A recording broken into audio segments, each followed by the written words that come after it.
Mexican farm workers. This is what the media shows you. This is what the media does not. Farm work is actually the most dangerous occupation that's open to kids in the U.S. in terms of fatalities. Kids are working with dangerous and sharp tools, doing work that may require them to be bent down for hours. I've talked to kids who've worked in 14 states around the U.S., and kids told me about the toll that this work takes on their bodies.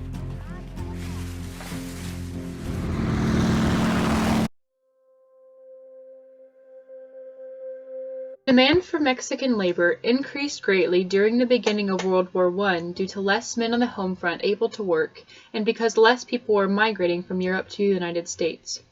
The Immigration Act of 1917 allowed foreign workers to come in and work on American farms, and ultimately became known as the first Bracero program.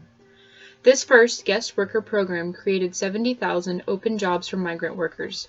Although the war ended in 1918, the program was extended until 1922. Only an estimated 35,000 of these 70,000 returned to Mexico after the war, thus resulting in large numbers of undocumented Mexican citizens in the United States.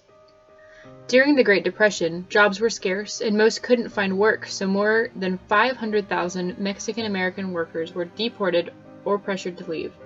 The U.S. government passed labor laws that excluded the black or Mexican farm workers and prevented their representation in regulations like overtime pay, workers' comp, or child labor.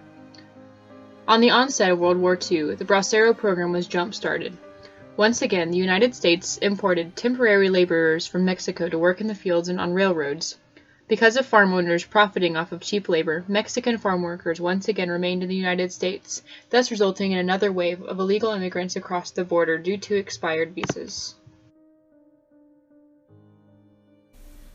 The Chicano Movement was a nationwide movement by Latinos in the U.S. in the 1960s. The movement made aware the issues and injustice Latinos faced while living in the United States. Many unions and activist groups were formed throughout this decade. One of these activist unions was the NFWA. The NFWA, or the National Farm Workers Association, was founded in 1962 by Chavez and Dolores Huerta. The pair fought against the agribusiness in the United States with a platform of nonviolence and played a hand in organizing thousands of migrant laborers in an attempt to fight for a living wage and just working conditions, unlike the conditions that were previously being worked under. The union helped raise awareness of the situation at hand, but didn't achieve its goals it had for the people. As mentioned earlier, the Bracero program was a major aspect of the Chicano movement and greatly impacted migrant farm workers' lives. During 1964, however, the program ended because it created abuse among the people it was supposed to help. Former Bracero workers fought and are still fighting to get the 10% mandatory reductions from their wages that they were supposed to receive when their contracts ended in 1964 after they returned to Mexico.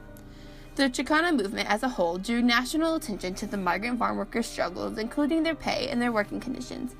Though the people like Chavez and Dolores Huerta, the groundwork was laid for other farm worker unions to begin forming in the 1960s. Though the movement brought about awareness of the situation, the United States as a whole ignored the situation and not much was officially accomplished. Contrary to popular belief, migrant farm workers are still very common today. Many immigrants have traveled all across the United States to find jobs, and they still face poor working conditions and low pay. The median income for migrant workers is about $7,500 a year, and many are eventually forced to return to their home countries due to low pay.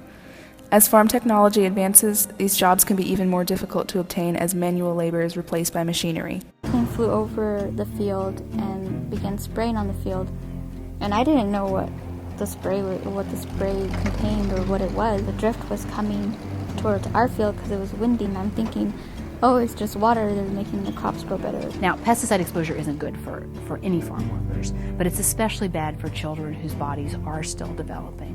Farm worker families are typically very, very poor, and kids told me that they worked in order to put food on the table or to fix the family's truck or to pay the phone bill. Kids are working because their families really need the money. They also must deal with a language barrier, as most of them have immigrated from Spanish-speaking countries. Not being able to communicate makes it impossible for them to integrate into communities and makes it easy for employers to take advantage of them and their labor. They are often tied to the employee who first brings them into the United States and will not report any injustice for fear of losing their job. Although the UFW was able to bring an end to the Bracero program, many things remain the same even since the Chicano Movement, and these workers still face the same manipulation as Bracero workers.